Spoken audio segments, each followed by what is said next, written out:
Crackheads out. Woo!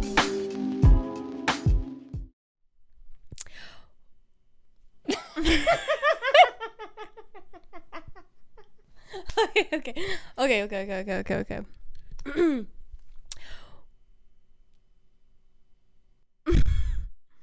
I forgot. Yeah, because it's nowhere new. Okay, hold on. So we should have started this where we pretended we were virtual and then I came in to the shop. I don't have time for that. Okay. We're here together For the first time and recording. the last time. Yeah, first and last recording from a basement in Northeast Ohio. Right? Is that where you're at in Ohio? We're not going to give you the exact location. We're going to do this very... Well, I'm not going to say his name because it's probably controversial. Mark Levin. His intro's like, in a nondescript building in a basement. I forgot it, but yeah. So we have to do it like bunker style where we're like in a basement recording. Yeah. So, I typically say welcome or welcome back to the AHA podcast, but it's our 10th episode and we have collectively decided to change our name, our podcast name, because we were like, we don't have that much of a following, so ain't nobody know.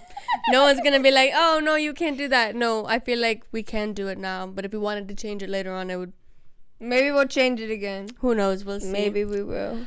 So we are now going to name our podcast the Crackhead. Is it? Or hold on.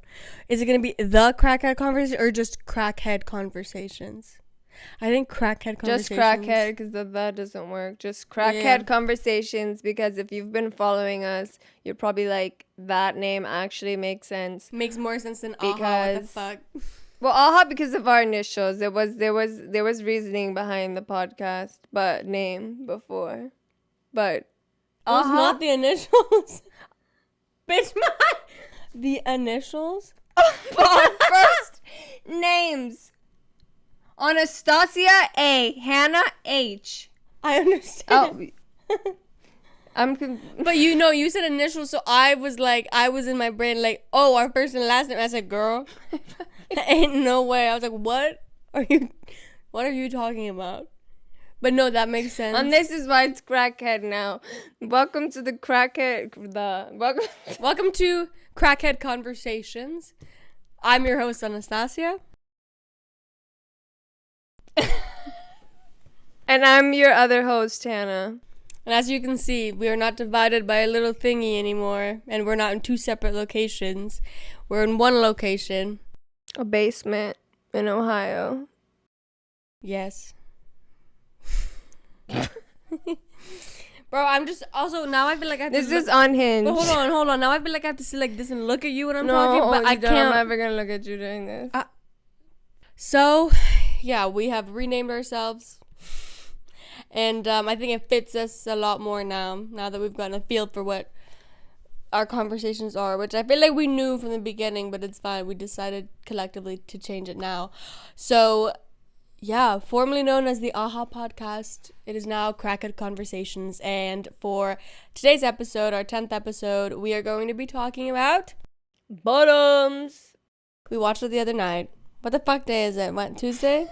Sunday. We watched it Sunday night. Great day to watch a queer comedy. And there was actually a few people. We watched it at like 10 p.m. the last showing it had in a random ass Cinemark in North Canton.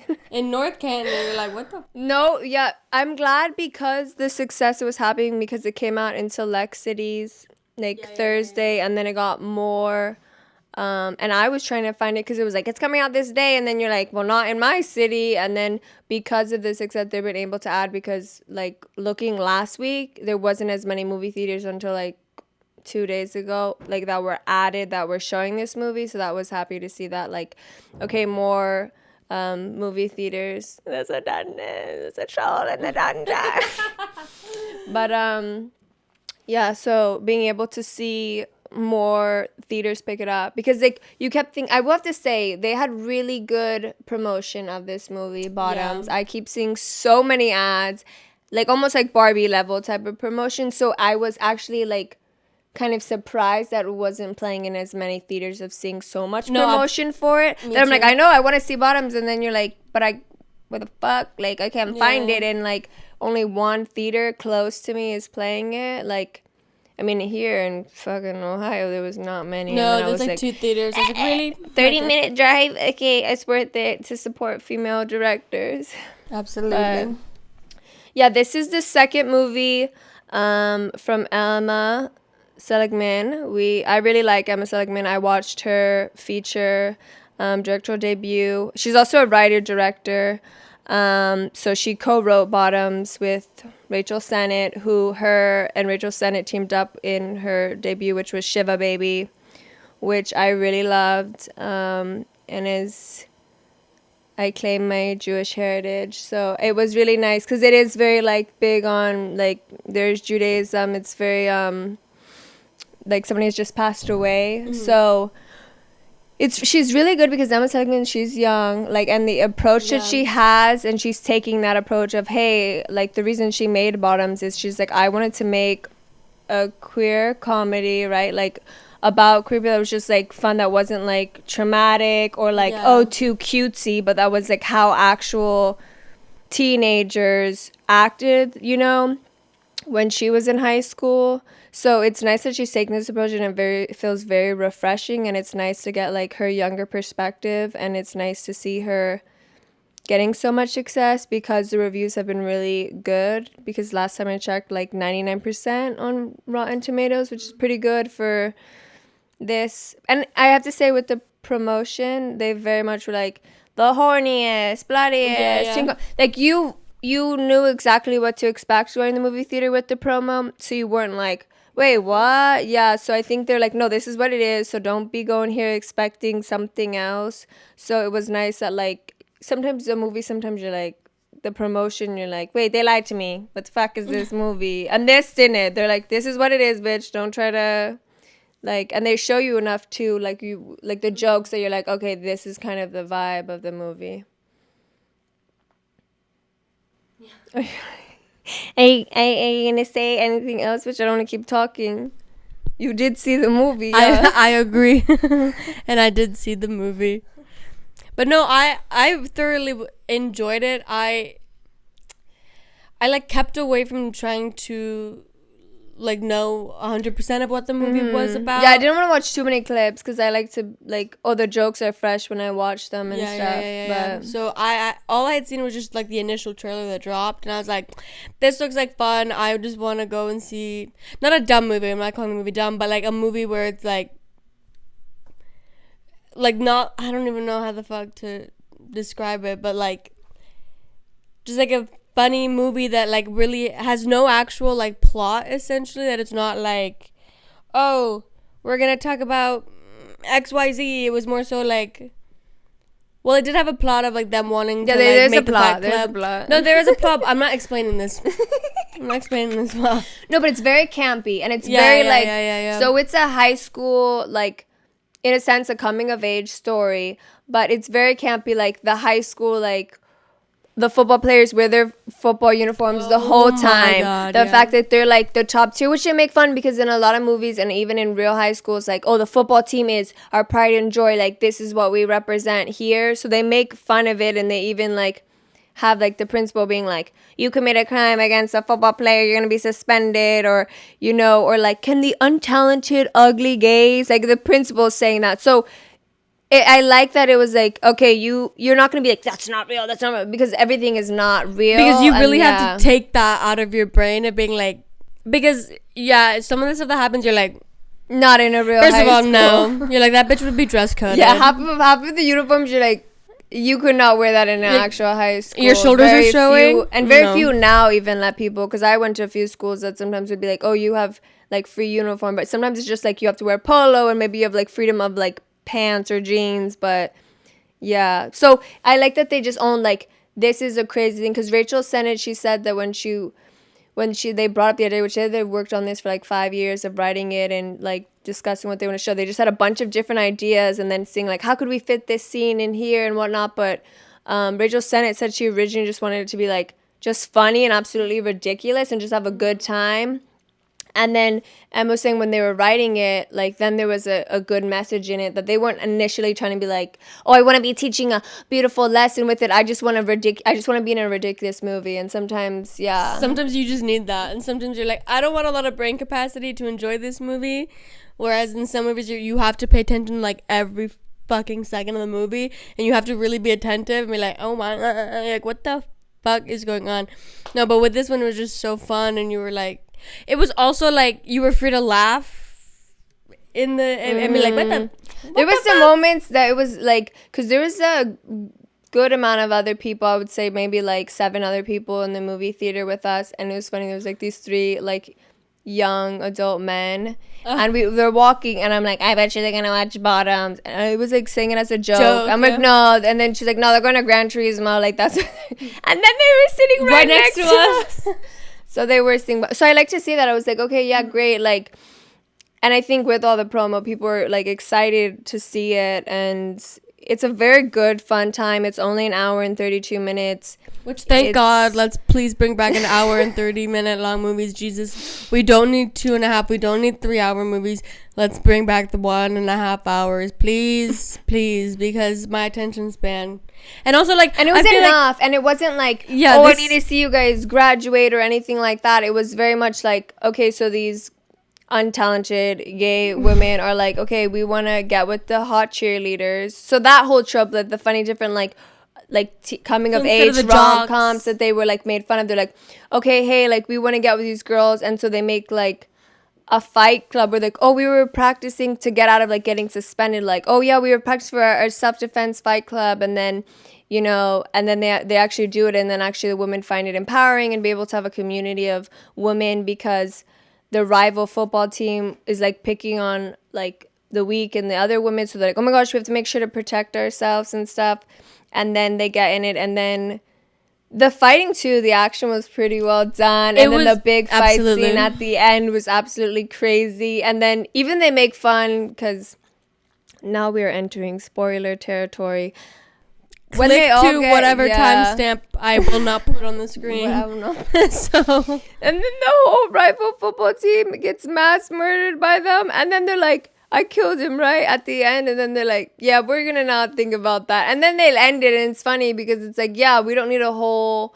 But we were laughing at parts where it's like, oh, yeah, there's like the kid who's like, I'm going to blow up the school. And then everybody in the theater is laughing. And you're like, I think only in this movie could we all be laughing at that, because it's not something funny, because it's something that does happen, like with people doing stuff.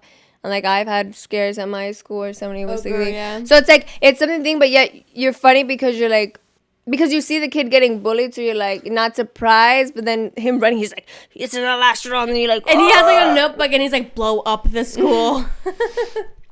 But no, yeah, and even all the other, like, the ensemble was really great, all the girls that they had. But I can't get away from him, and I need him to get away from me, and I need to distance myself from that man. Whatever the fuck his name, I don't know what his name is. I think it's Nicholas something, bitch. I don't know. I can't do it anymore. Ever since... It's Nicholas Galitzine. I mean, he might be a good person. He could be very sweet and very nice, and I respect him as a person. But I just can't, bitch. After Red, White, and Royal Blue, and then you fucking remind me that he's in Cinderella, my entire day was ruined. Like, and then I totally forgot he was in this movie. I don't know, man. And he just... I know it's the character. I know this is funnily the character he could play. Yeah, where he's like absolutely ridiculous as like the jock, and how everybody like oh Jeff, what do you do, Jeff? And he's like a privileged, spoiled little brat, and so he plays it. But then it's like, yeah, I need to see him do something dramatic, and that's not very like teeny. I don't know, like. Yeah, to be like, okay, he can act. Like, these characters he's playing are also, like, character-y. Like, they're, like, caricatures of people. Right? Of people. I need, like, a real person to be like, okay. He was in that Purple Hearts. But, I don't know. Because he played, like, in the army and stuff. So you're like, okay, it's a little bit more serious. But, yeah, maybe I'll go watch clip. No, I won't. No, I won't. Actually, I'm like, if I get really bored, I will. And be like, can he act? But yeah, I want him something like in something like real, not like that where like Yeah. the story is like a little interesting. Like, okay.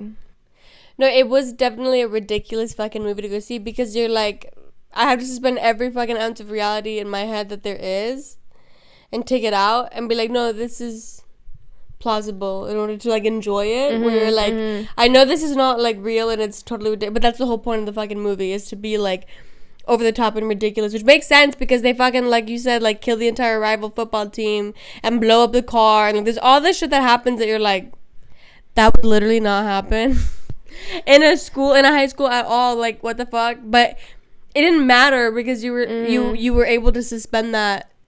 Or like when Ruby character has the it's Hazel, yeah.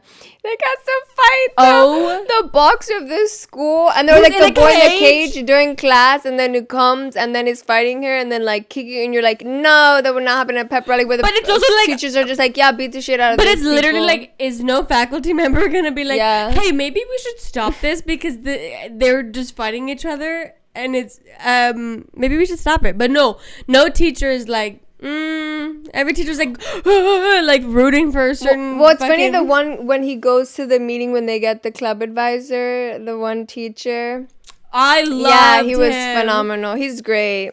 And the fact that he's like one of those actual football players who's like, okay, you're funny and you can act, actually, because I'm not gonna say not every, I mean, because you just don't, some people just don't have that gift. Sometimes they just should just stick to football or whatever.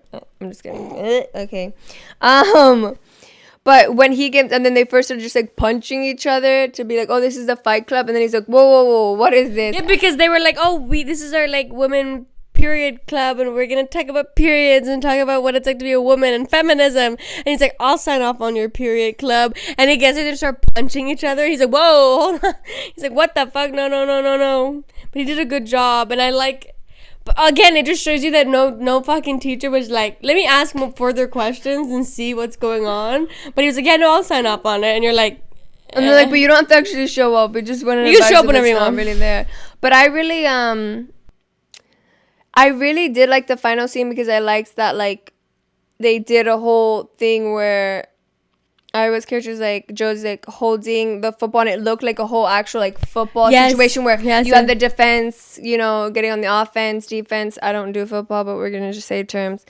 And like fighting each other, and then she's holding it, and then she makes like a straight 90 line like with him because she's carrying like Jeff, and then running like it looks like a football thing, like, oh, I'm carrying the ball because he's allergic to pineapple juice, and they see like just the ridiculousness, like they're gonna squirt on the field and get him. And or like when the whole other side of the team is like gone, like that was not a red flag. Like, why the other side is all empty on the field? What is going on here? So yeah, and I like that they poked fun, and I thought even like, yeah, and the fact that like they were like best friends centered on that, and that they even like most commonly like, you know, they get upset because they both are very different because they're very much like childhood friends, which very much happens like, hey, just because we were friends in first grade does not mean we're the same people that we're gonna be in high school. And especially high school is just the worst, not the worst, but like that's the most when everybody's like, I'm trying to be different and be here, and what am I doing with my life, and what type of people do I want to be surrounded by, and whatnot. But yeah, Rachel and I, like, they're great like comedic actresses, so their improv and stuff, and I love the bloopers at the end. That is one thing that I want like for certain movies to bring back. Like I would also just love it in any movie really, to like at the end when the credits show, like to show bloopers, because like Rush Hour used to do them all the time. When you watch the end of the Rush Hour films, they're just full of bloopers while the credits are rolling. I think that's so fun, and it also brings like your joy. It used to be a lot more like 2000s like comedies for like the behind the scenes too is really fun, and to see like, I love watching actors break character. There's something about it where they're like fuck, damn, like we're gonna start from the beginning and just keep rolling that camera, and they'll go back to like their spot and they'll do it one more time. I don't know, they're just something, it shows you a little glimpse of what the process is like, which I really love. But also it's so fun, like in my, like I'm gonna have that shit at the end of the credits. I'm gonna have like little bloopers and shit like that, because it's fun. And I feel like especially if you watch like a movie that's kind of like a serious movie and this and that, but then after you show like more fun blooper credits and like people tripping, or like the cameraman like accidentally like jerking shit and he's like fuck, you know, and resetting. I don't know, it just, I don't know, then it reminds you like the process, because sometimes people think like, how was this set like? Oh my gosh, or people or whatever. And also realizing that like that's a beautiful thing about making movies is that you can mess up, and like shoot it again and like, and then again, sometimes you may not get the perfect take because of time or whatever, and you're trying to get as the best as you can, and just remembering that like what it takes to make a movie. And I think bloopers give you like a little bit of that taste of like, okay, not everybody's doing it in one take, or you mess up, or you just like, yeah, it's a lot because it's a lot of people having to show up with their A game like for every second of like a 10 to 12 hour shoot. Like, of course, you're going to be like laughing all of a sudden if you're not, like, you're like and then you're like, why do we have the giggles? Because I mean, like, that's happened in a lot of shows. It happened with David Harbour's, but it's like the grandma one, and he was saying like it took so long that even the crew was like, okay, no, like, had to. Like, they had to like need to take a break. Had to do overtime for lunch or whatever, and you're just like, oh my gosh. But it's like, but it also makes you think like, what the fuck? Like, why that specific like, line delivery like just made him crack every time? That, I will say, Stranger Things behind like bloopers and shit is so fun to watch. But no, specifically that fucking it's your grandma, and he just couldn't do it. And Will.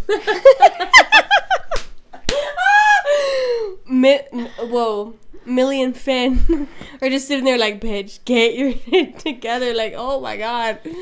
But I was watching an interview with him. I think he was doing stuff for like Gran Turismo or something. And the interviewer was like, listen, I just need to say this one thing.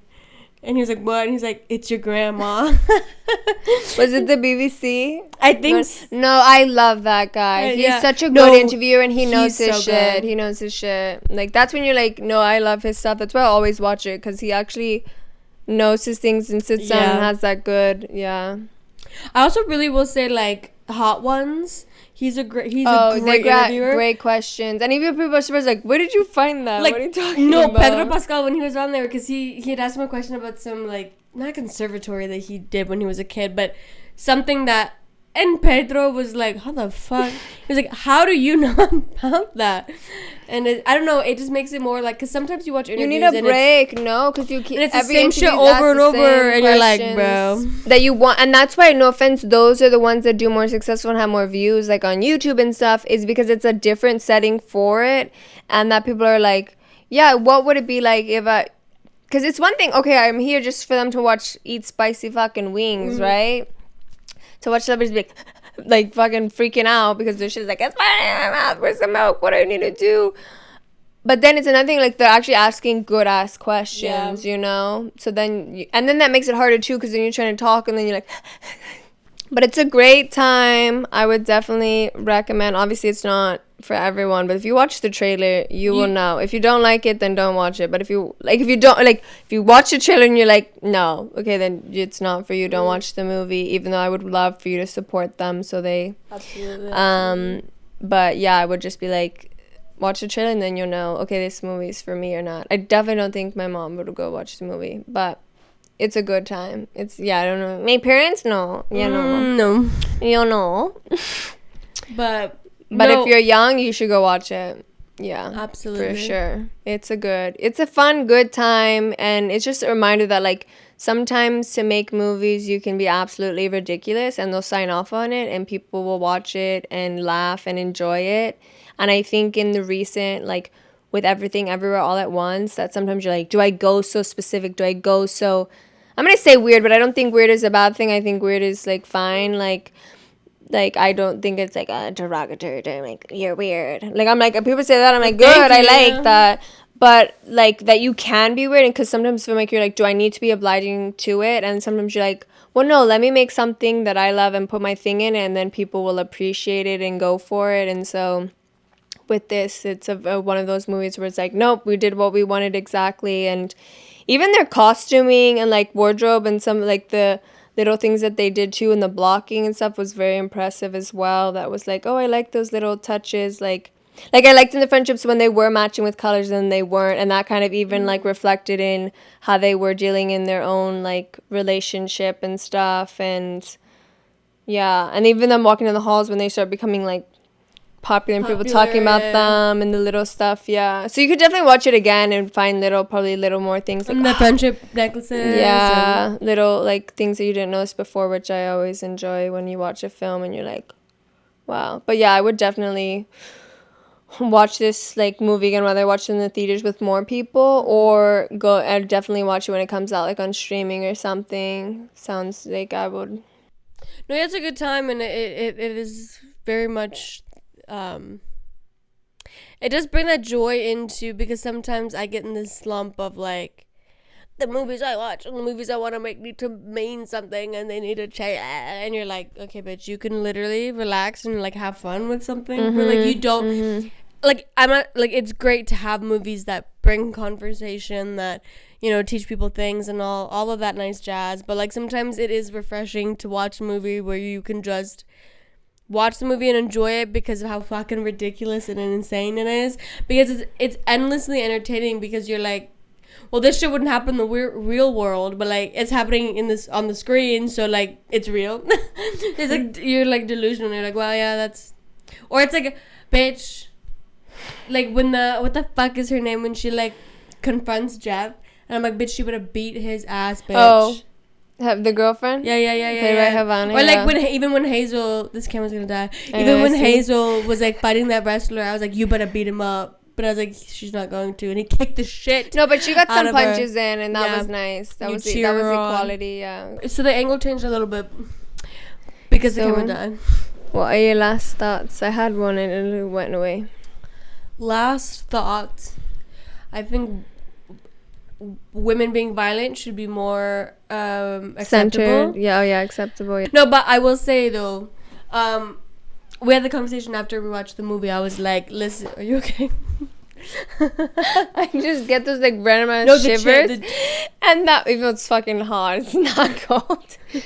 I'm unwell. That's just noted for everybody. No, but we had the conversation after the movie when I was like, because this type of movie is definitely on the bucket list for me, to make some type of kook ass coming of age where there is like subtext of like something like important shit that, you know, is being taught in it or whatever, but like for it to just be kind of like utterly ridiculous and like more, what's the word, more accurate to what it is like to be like a teenager about to hit adulthood, or a young adult where you're like, bitch, I don't fucking know what I'm doing with my life, but you're like, I don't know, you're like, bitch, I'm gonna make all these stupid dumb mistakes and I'm gonna. Yeah, they didn't really talk about they mentioned like, oh, I'll just wait to date a girl in college or whatever, but it was nice that wasn't like, that it was a singular focus, really, kind of like, this is what our goal is, we want to kiss some girls before we graduate.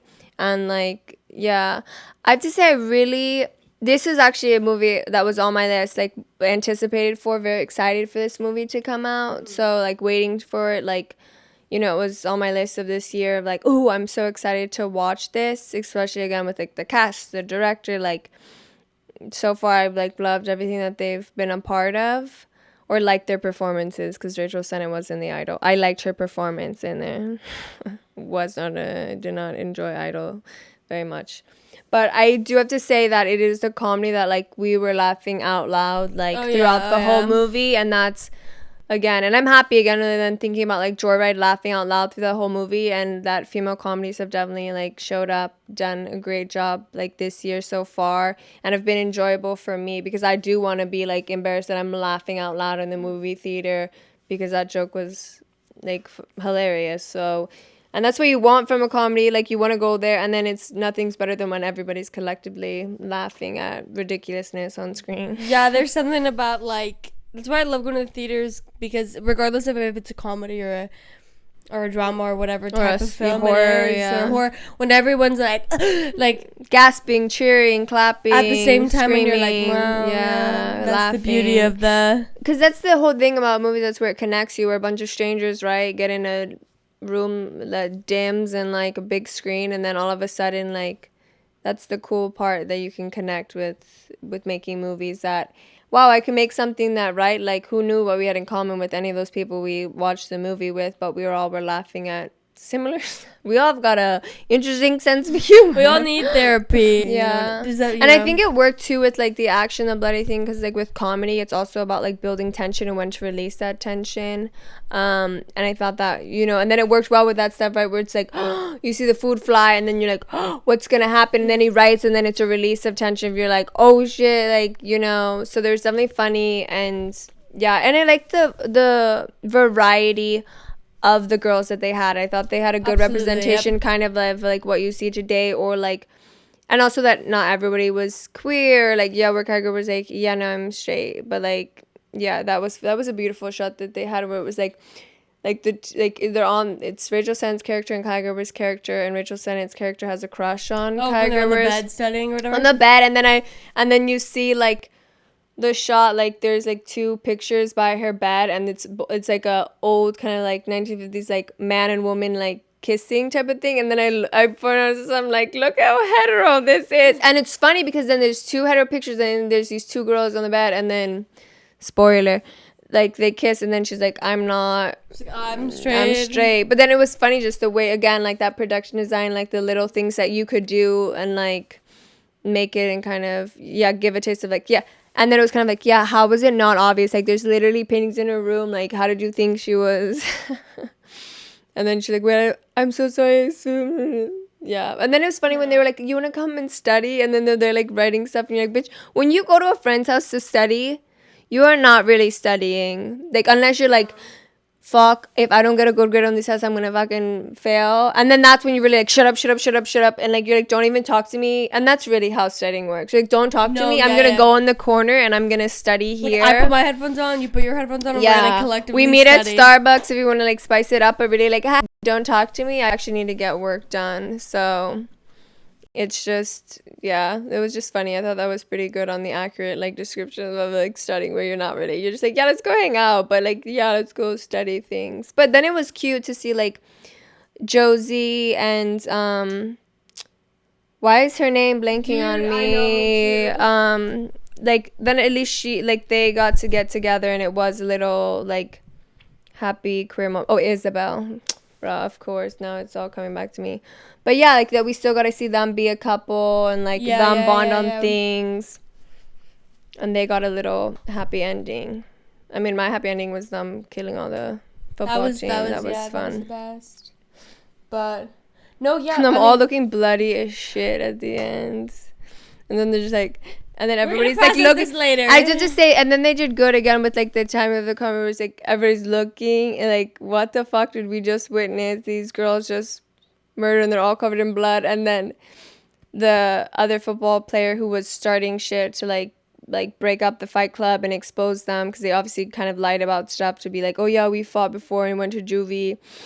And then he was like starts clapping, and then everybody, and then they're like, yeah, win for the untalented gay woman, let's go.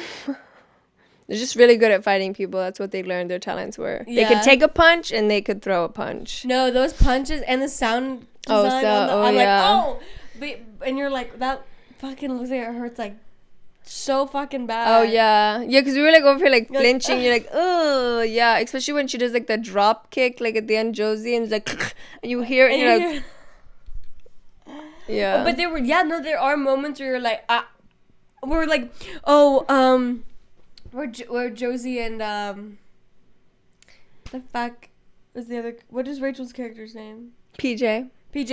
When Josie and PJ are going to the teacher, and they're like, hey, can you be like our advisor or whatever for this club? And but before they asked her that, they're like, oh, great class today, like it was so fun, like learned a lot. And he was like, you want to talk about like some I don't know what he said, but he was like, oh, this one student like hasn't come since the like first day of class or whatever.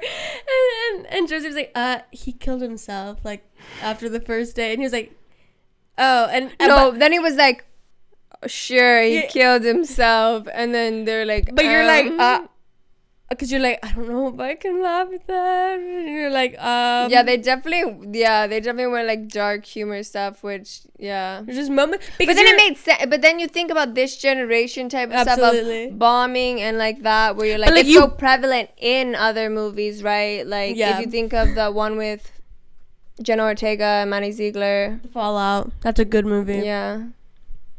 But no, it just came so out of nowhere, and you're like, what the fuck?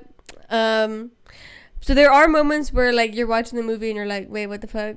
And like, I was not. I'm gonna talk about it. Hazel needs justice, and Hazel needs to get her medical bills paid for, because By the school. But it's also like, yeah, in the beginning when they're in the classroom and you see the motherfucker in the background in the cage and you're like, what the fuck? Why is there a student in the cage? But he's their top boxer. He's always in the cage, ready to go.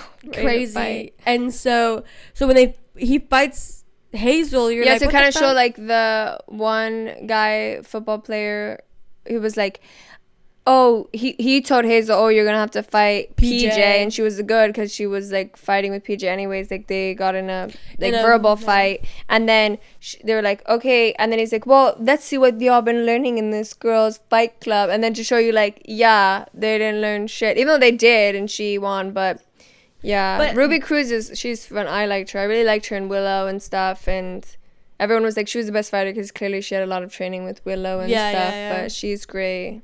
No, she's also been just like, dude. At the end when he straight up like kicks her, like she's on the ground and he kicks her in the fucking face. I was like, there's no way she fucking. Are you kidding me? I was not prepared for that, and I was like, oh my god. And then you see her in a couple little like scenes later, and she's like on the couch like. Like all bruised and bloody, and you're like, okay, well, and then like the next shot, you look totally fine. You're like, cool, yep, that's how that works. Well, no, I did appreciate that their makeup, that they still always had bruises and little cuts throughout, like, that nobody was like, I'm healed perfectly, because like they still had bruises and stuff from them punching and really hitting each other. Even if it was like just yellow, like a little bit of yellow, which is how, like, bruises over time will get yellow and like then go away. But no, the makeup was really, really good in this movie. Yeah, I agree. So, like we said 20 times before, but we're gonna wrap it here, I think, because I think we talked enough about bottoms up. No, okay, I'm sorry. Go watch it. Go watch the trailer, and then assess yourself. Assess for yourself. Take a little self-assessment quiz, and then go watch it. It's a heck of a good time. I second that. It's a heck of a good time. No, but I know they put it on the poster. Heck of a good time. Crackhead Conversations. Oh my god, yes. That's gonna be on our merch. It's a heck of a good time. No, but I also think like women directors and writers, and it's a queer story. You just support. Go and watch it and have fun, and for at least an hour and a half of your life, you can fucking have fun and take a joke and where you can actually laugh at teenagers, because sometimes you're like, what the you're heck, fucking annoying. Teenagers? Yeah. Which there are moments where you're like, yeah, that's some teenage shit that would act like that, and you're like, oh my god, you're so annoying. But then you're like, ugh, whatever, we're all teenagers at a point, and you're like, whatever. And I think they own it well, where you can laugh. You're like, that's fucking But yeah, that is going to be the end of this episode. If you enjoyed it, let us know. Thumbs up. Just give a thumbs up because you watched it, or give us a thumbs up because you're bored. Give us a thumbs up because you found it. Or maybe your cat steps on your mouse pad and clicks the like button for us. The cat's going to hit the dislike. She can be like, report. Let us know if there's any shows or movies you want us to react to or talk about. We also want to maybe expand and talk more about like stage productions and Broadway, the West End, that kind of stuff. Anything that falls within the entertainment industry and all of that jazz. So... all that jazz. Chicago. And all that jazz. So, yeah, that's it. And we will catch you guys. I forgot how I ended this. So, we're going to catch you guys in the next one. Bye.